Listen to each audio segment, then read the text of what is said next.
अस्सलाम वालेकुम। कहा जाता है कि एक राइटर अगर बहुत मशहूर हो और बहुत पुराना हो जाए तो उसके ऊपर क्रिटिसिज्म भी बहुत ज़्यादा अवेलेबल होता है।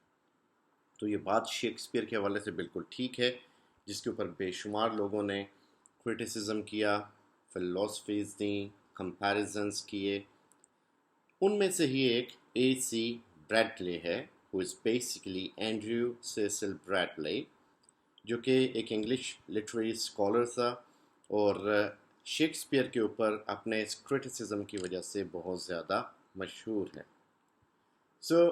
ये 20th सेंचुरी का क्रिटिक है और उसके जो वर्क्स हैं, उसके सेमिनल वर्क्स जो कि शेक्सपियरियन ट्रेजेडी पे हैं, उन्हें शेक्सपियर के साथ हमेशा लिंक किया जाता है जब भी शेक्सपियर के क्रिटिसिज्म का जिक्र होता है। ये भी कहा जाता है कि जो इसकी अप्रोच है उस पर बहुत सारे लोगों ने आर्ग्यू भी किया और इसके ऊपर इसके क्रिटिसिज्म के ऊपर भी क्रिटिसिज्म हुआ, लेकिन we can not detach Bradley from Shakespeare. 20th century के सेकंड हाफ में जो ब्रैडले का वर्क था इसे थोड़ा सा भुला दिया गया, लेकिन इससे we can not determine this thing like the greatness और द ट्रिब्यूट जो उसने पेश किया शेक्सपियर को, और जो उसका व्यू था कैरेक्टर का as historical category of evaluation, so इसको कोई अंडरमाइन नहीं कर सकता। सो ये 19th और 20th सेंचुरी में जो ये टॉपिक है शेक्सपियरियन ट्रेजेडी, ये बहुत ज़्यादा सिग्निफिकेंट था, बहुत ज़्यादा डिस्कस हुआ, स्पेशली लिटरेरी क्रिटिसिज्म की फील्ड में। और जो reasons थे, so the reason was one of the most significant and influential works on criticism on Shakespeare's tragedies, और वो कौन था? Bye A.C.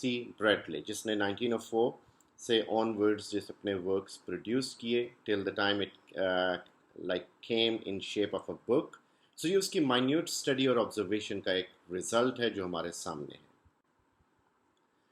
सो ब्रैडले का जो वर्क है उसे हम 19th सेंचुरी के कॉन्टेक्स्ट में देख सकते हैं, और जो कैरेक्टराइजेशन थी बहुत ज़्यादा चेंज हो रही थी 19th सेंचुरी ड्रामास में, 20th सेंचुरी ड्रामास में जॉनर्स के अंदर बड़ी चेंजेस आ रही थी। सो ब्रैडले जो है वो उसके he makes an analysis and which is very vivid and clear, and he studies Shakespeare in various perspectives.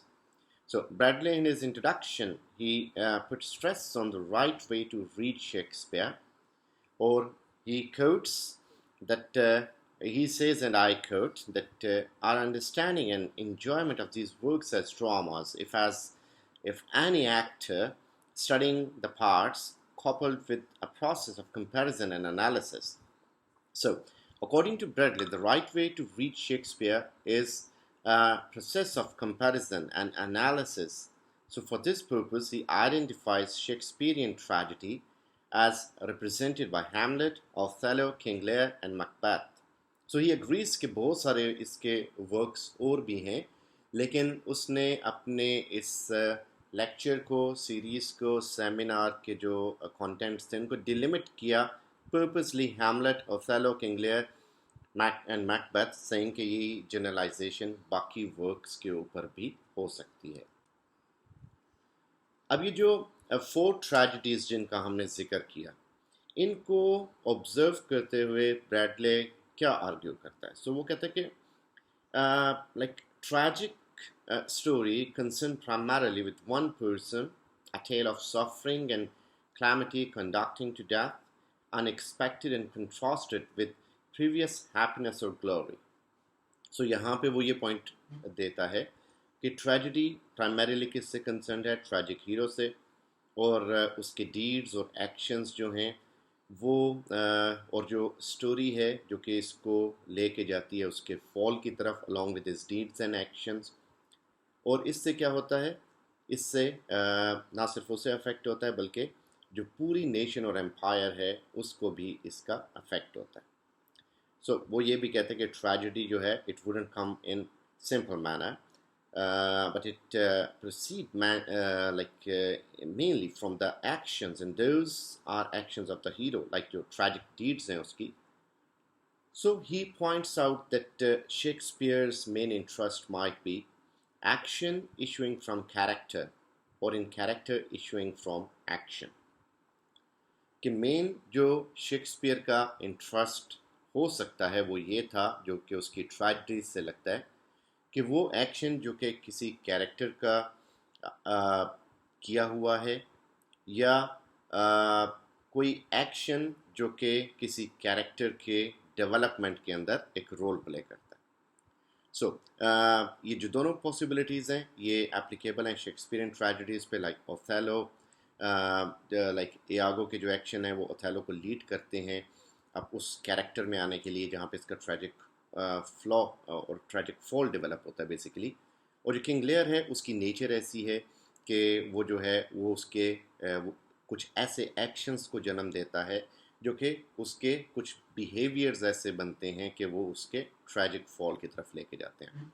So in simple words अगर ओथेलो को देखें तो ओथेलो जो है कुछ एक्शंस ओथेलो के कैरेक्टर को बनाते हैं. वो प्लांटेशन हो सकती है, इम्प्लांटिंग जेलसी हो सकती है on the part of Iago जो कि ओथेलो में डालता है, और ओथेलो का एक कैरेक्टर सामने आता है जो कि उसका डाउनफॉल भी बनता है. और किंग लेयर के जो उसका कैरेक्टर है वो डेवलप करता है कुछ ऐसे एक्शंस को जो उसके डाउनफॉल का सबब बनता है. सो यहाँ पे हम लाइक मैकबेथ में भी देख सकते हैं कि लाइक और हैमलेट में भी कि जो हैमलेट है लाइक सिचुएशंस और इंसिडेंट्स जो वहाँ पे हैं वो उसके कैरेक्टर को जन्म देते हैं. लाइक वो अपने फादर के गोस्ट को देखता है, फिर वो एक स्टेज प्ले करता है जिससे उसको आइडिया हो जाता है कि लाइक इसका जो अंकल है वो कल्प्रिट है. सो जो मैकबेथ है उसमें लाइक लेडी मैकबेथ और मैकबेथ की ओवर एम्बिशियस नेचर वो उसको लेके जाती है आगे डेवलपमेंट ऑफ एक्शन की तरफ. सो ये वाइस वर्सा चलते हैं कि एक्शन इशूइंग फ्रॉम कैरेक्टर और इन character issuing from action. Okay, next ये कैरेक्टर और एक्शन के बाद ब्रैडले जो है वो फेट को भी मेंशन करता है या वो ट्रैजिक एजेंट्स को मेंशन करता है जो कि फेट पे मबनी है. सो फेट जो ब्रैडले के लिए है वो है कि a mythological expression for the whole system or order of which the individual character form an inconsiderable and feeble part, which seem to determine far more than their native dispositions and their circumstances, and through these, their action. So, यहाँ पे he believes कि not only character, action, but also fate is there, which we find in many of Shakespearean tragedies, जिसमें fate is playing a role. So, fate का role बहुत ज़्यादा important होता है जो कि ट्रेजेडीज़ की डेवलपमेंट के अंदर एक कंसिडरेबल रोल प्ले कर रहा है. यहाँ पे वो ये भी आर्ग्यू करता है कि जो ट्रेजेडीज़ हैं उनमें हम नफ़रत, पिटी, वंडर, फेयर, हॉरर इस तरह के इमोशंस को लाइक फील करते हैं. और वो कहते हैं कि वी डू नॉट जज them. So his tragedies are dealing with what is good and evil, but not with justice and merit. That और इसमें वो ये भी कहता है कि tragedy would not be tragedy if it were not a painful mystery. So according to him, a good tragedy should have mystery जो कि पेन को जन्म देती है और जो कि हमारे कुछ ऐसे इमोशंस को सामने लाती है जो कि कैथारसिस पे मबनी है. सो उसके लिए एक अच्छी ट्रेजेडी के अंदर मिस्ट्री होना ज़रूरी है जो कि वो शेक्सपियरियन ट्रेजेडी में देखता है. So he wants to say that the fundamental tragic trait of Shakespearean hero protagonist, so his interest, passion, or particular habit of mind is their tragic flaw, which is key feature for his tragedies. और वो कौन सी हैं? Hamlet की brooding on one subject कि बहुत ज़्यादा सोचता है, डिले करता है. ओथेलो उसकी jealousy. King Lear predominant self will कि उसने एक माइंड में बना लिया आइडिया तो उसने वो करके रहना है रिगार्डलेस ऑफ थिंकिंग. मैकबेथ जो है उसका ओवर एम्बिशन जो कि उसके फेलियर का सबब बना. तो वो ये कह रहे कि ये जो हैं यानी ट्रैजिक ट्रेट्स, ये जो फंडामेंटल ट्रैजिक ट्रेट्स हैं वो इनके डाउनफॉल का सबब बने. Now let's talk about Hamlet.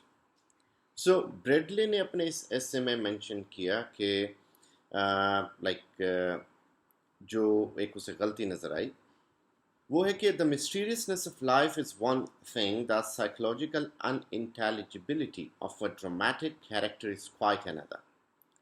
सो यहाँ पे हम उसका पॉइंट ऑफ व्यू जो है हम उसे शायद स्ट्रेंज फील करें कि जो हैमलेट है यानी उसमें स्ट्रेंथ और वीकनेसेस मिंगल्ड हैं उसकी एक सोल के अंदर, and is soul doom to such misery and apparent future.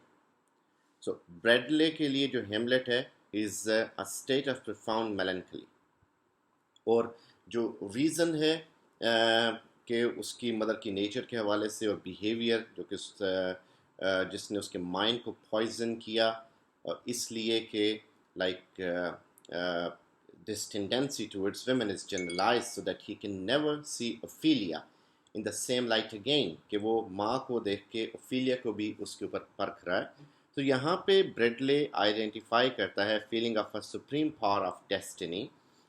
तो यहाँ पे वो ही makes a criticism on Hamlet, और वो उसमें बेसिकली शेक्सपियर के ये उसे उसकी एक फॉली कंसिडर करते हुए इस चीज़ को डिटर्मिन करता है कि हेमलेट में जो हुआ वो like it is not well written in a way. Well in King Lear Bradley echoes Lamb, saying, the play as a whole is imperfectly dramatic, and there is something in its very essence which is at war with the senses and demands a purely imaginative realization. So, this plays power to the purely tragic emotions, and physical horrors work as stimulus to pity, which appalled senses of tragedy to excite. और यहाँ पे Bradley जो है वो compare करता है Shakespeare को Greek philosopher एम्पेडोक्लस से, जो कि बिलीव करता था कि तमाम तर जो मादा है, मैटर है, और जो पार्टिकल्स हैं वो किस चीज़ पे मबनी है, fire, water, air and earth, जिस पे अलेक्जेंडर पोप ने भी अपनी डिवाइन मशीनरीज को लिया रोज़िक्रूजियन डॉक्ट्राइन से।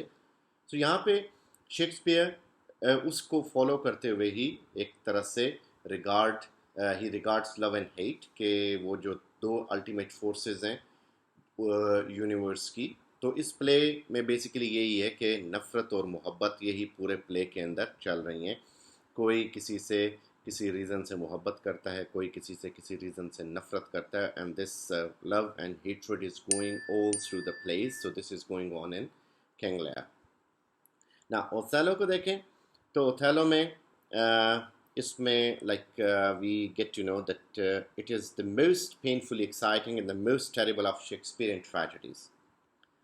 Though it is not highly as the other tragedies and less symbolic, but emotional pull is strong. The suffering of Desdemona is most nearly intolerable thing that Shakespeare offers us.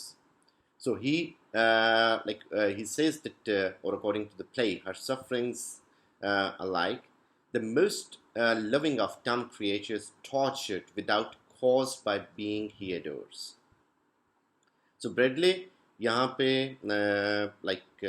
Iago को rank करता है Shakespeare के top evil characters में सबसे ऊपर, क्योंकि ये basically जो प्ले था that was not of Othello but rather of Iago, जो ग्रेटेस्ट इंटेंसिटी और सटिलिटी ऑफ इमेजिनेशन जहाँ से जिसको वो बनाता है ओथेलो के माइंड में, so that makes us sure that basically he is the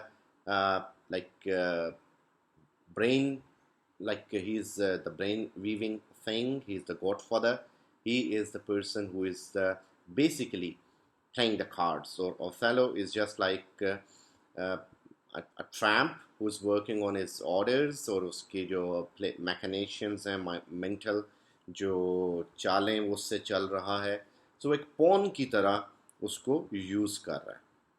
so psychological complexity में ब्रैडले जो है ये सजेस्ट करता है कि he is equaled only by Hamlet, but goes on to argue that the tragedy of Othello is in a sense his tragedy too.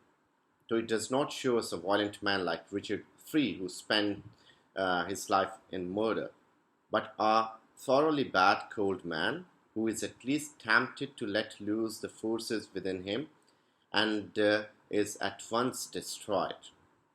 वो forces उसके अंदर इकट्ठी हो चुकी थी और उन फोर्सेस ने अचानक ओथेलो पे हमला किया, उसको अपनी गिरफ्त में किया, और रिज़ल्ट क्या निकला कि ओथेलो ने एक ही दफ़ा अपना वो जो एक गुड साइड थी उसको परे कर दिया, एंड जो उसकी ईवल साइड थी जो कि full of jealousy and green horns जो उसके ऊपर थे, it came right to him, और उसने उसकी ट्रेजेडी को वो डेवलप तो आहिस्ता आहिस्ता हुआ, लेकिन उसके जो फाइनल एक्शंस थे they were really very quick और रैश।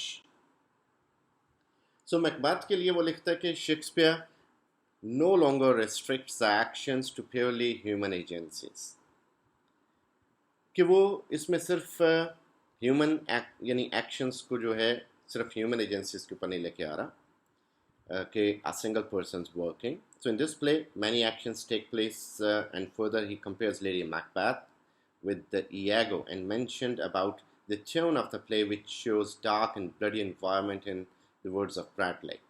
कि वो जो मैकबेथ लेडी मैकबेथ है वो भी जिस तरह इएगो ने इंसाइट किया ओथेलो को, इसी तरह यहाँ पे लेडी मैकबेथ जो है वो मैकबेथ को इंसाइट करती है, उससे बेसिकली उसके उस एम्बिशन को मज़ीद भड़काती है। सो ब्रेडले कहता है कि it is as if the poet saw the whole story through an ensanguined mist, and as if it stained the very blackness of the night. Yani, this is a story just in the darkness. We find the mist everywhere, we find the mystery, and we find strings being pulled and person working on those. So जो Macbeth और lady Macbeth है, Bradley लिखता है कि there is egoism at dukes, like which means they have no separate ambitions, and they remain tragic till end, even grand. So in these short notes on Shakespearean tragedy, Bradley addresses a number of specific quotations like did Lady Macbeth really faint, then about duration of the action in Macbeth, Macbeth's age, and so on, with his arguments that he tries to define answers. So Macbeth के अंदर भी उसने अपना criticism दिया कि and he made a comparison between Macbeth and Othello. अब यहाँ पे हम देखते हैं कि जो शेक्सपियरियन ट्रेजेडी का एसेंस है और ट्रेजिक हीरो जो कि अकॉर्डिंग टू A.C. ब्रेडले जिसने 1905 में इसके बारे में लिखा. So he says कि tragedy क्या है? So first of all, it is primarily concerned with one person. It is a tale of suffering and calamity leading to the death of a man in high state. So then the suffering and calamity are exceptional. They befall a significant person. They're also, as a rule, unexpected and contrasted with the previous happiness and glory. Then attended by tragic pity, जो कि उससे elements आते हैं. फिर when he falls suddenly from the height of early greatness to the dust, his fall produces a sense of contrast, of the powerlessness of man and the omnipotence, perhaps the caprice of the fortune of fate. So fortune of fate की भी involvement है इसके अंदर, और बंदे का अपना action भी है. और फिर the center of the tragedy may be said with the equal truth to lie in action issuing from a major character, उसका flaw यानी tragic flaw और hamartia, और a character flaw issuing from action, जो कि दोनों बातें हुई कि action character को बनाएगा और character action को बनाएगा, और इनके साथ fate भी एक determine कर सकती है उसको. free will and fate वो भी binding forces हैं जो कि इनके साथ साथ चल रही हैं. tragic hero के बारे में वो कहता है कि he is an exceptional being और ऑफ हाई डिग्री. कोई किंग हो सकता है, प्रिंस, कोई मिलिट्री कमांडर और लीडर जिसको लोग जानते हैं. वो एक अच्छी कंडीशन में होंगे, हाई डिग्री पे होंगे, अच्छे रैंक पे होंगे, ऑडियंस उनको पहचानती होगी, और जो वेलफेयर है बाकी लोगों की और नेशन की वो उनके ऊपर डिपेंड करती है, और उनका डाउनफॉल उस चीज़ को अफेक्ट करेगा. और लोग चूँकि इनको जानते होंगे तो उनके इमोशंस को फील करेंगे. तो इसमें वन साइडेडनेस भी है कि आपकी डिस्पोजिशन किसी सम पर्टिकुलर डायरेक्शन में उनका एक झुकाव, कुछ एक ऐसी चीज़ जिसकी तरफ वो यानी प्रोन है, उनका इंटरेस्ट है, एक ऐसी फोर्स जिसको वो रेजिस्ट नहीं कर सकते, कोई ऐसी डायरेक्शन जिसकी तरफ वो जाना चाहते हैं. Fatal tendency to identify the whole self within one interest. कोई ऑब्जेक्ट हो सकता है, कोई पैशन हो सकता है, कोई हैबिट हो सकती है माइंड की, सो ट्रैजिक फ्लॉ क्या है कि वो सर्कमस्टांसेस जिसमें वी फाइंड कि हमार्शिया जो है वो आता है और उस हमार्शिया की वजह से he does some act which leads to his failure, his disaster, and not only him but also of the nation and empire. उसका जो फॉल है बेसिकली वो भी ट्रैजिक फ्लॉ का रिजल्ट है, इसी चीज़ को इसने यहाँ पे डिस्कस किया. Now, finally, ब्रैडली ये भी कहता है कि जो देर आर थ्री एलिमेंट्स जो कि एग्जिस्ट करते हैं शेक्सपियरियन ट्रेजेडी के अंदर. तो एक क्या है कि Shakespeare represents abnormal condition of mind, yani insanity, for example, somnambulism, hallucinations. However, the actions that lead to tragedy are not done in such condition or subnormal condition. Insane people are not tragic characters. And then another element that Shakespeare often introduces is supernatural, जिसमें ghosts को लेके आता है और जो कि supernatural knowledge देते हैं या guilt देते हैं या उसको कुछ करने पे इंसाइट करते हैं या रोकते हैं. फिर शेक्सपियर एक इसमें अलाउ करता है अप्रिशिएबल इन्फ्लुएंस टू चांस और एक्सीडेंट और ट्रैजिक फैक्ट, जिसमें फेट का रोल हमारे सामने आता है. सो यहाँ पे हम देखेंगे कि कुछ ऐसे इवेंट्स जिनको कोई रोक नहीं सकता. लाइक जिस तरह जो विचेस हैं वो प्रोफेसीज देती हैं, 3 प्रोफेसीज पहले और 2 बाद में. सो ये जो प्रोफेसीज होती हैं ये भी एक तरह से something which cannot be stopped, though he tries, Macbeth tries it. So this is all about works by Shakespeare और जिनके ऊपर criticism किया A.C. ब्रैडले ने, जिसमें उसने अपने बेसिकली मौक़िफ़ को पेश किया, जिसमें उसने प्रेज़ भी किया शेक्सपियर की बहुत सारे कैरेक्टरिस्टिक्स को और उसने उसको उसके ख़िलाफ़ भी किया, उसने कंपैरिजन भी किया उसके वर्क्स का और उनकी डिटेल्स भी दी. और यूनिट्स के वाले से ही सेट के यूनिटीज़ को शेक्सपियर जो है वॉयलेट करता है कि ओथेलो के अंदर बहुत ज़्यादा यूनिटी ऑफ प्लेस को वॉयलेट किया गया. सो इस तरह शेक्सपियर के अंदर यूनिटीज़ के हवाले से कुछ चीज़ें हैं जो उसे ग्रीक थिएटर से डिफरेंट बनाती हैं. और जो शेक्सपियरियन थिएटर या एलिज़ाबेथन थिएटर था, ये था भी ग्रीक थिएटर से बहुत ज़्यादा डिफरेंट, क्योंकि इसके अंदर बहुत ज़्यादा चेंजेस थी, वक्त की डिमांड थी, लोग जो थे वो डिफरेंट थिंकिंग के थे, ऑडियंस किसी और तरह की थी, जो प्ले थे वो कमर्शियल हो चुके थे, कंपैरिजन था, कंपटीशन था. तो उस हवाले से बहुत सारी चेंजेस थी जो एलिज़ाबेथन थिएटर के टाइम पे आई. क्वीन एलिज़ाबेथ ज़ाती तौर पे इनको पसंद करती थी, जेम्स वन पसंद करता था. जो गवर्नमेंट थी उसको ये चीज़ें पसंद नहीं थी, लेकिन किंग और क्वीन की वजह से ये चीज़ें चल रही थी. दो सिटी से बाहर होती थी लेकिन still they were on move, and that made Shakespeare one of the most promising playwright, और उसे ड्रामा का फादर इसी वजह से माना जाता है. So I hope you understood the work of A.C. Bradley. Thank you very much. अपना ख्याल रखिएगा.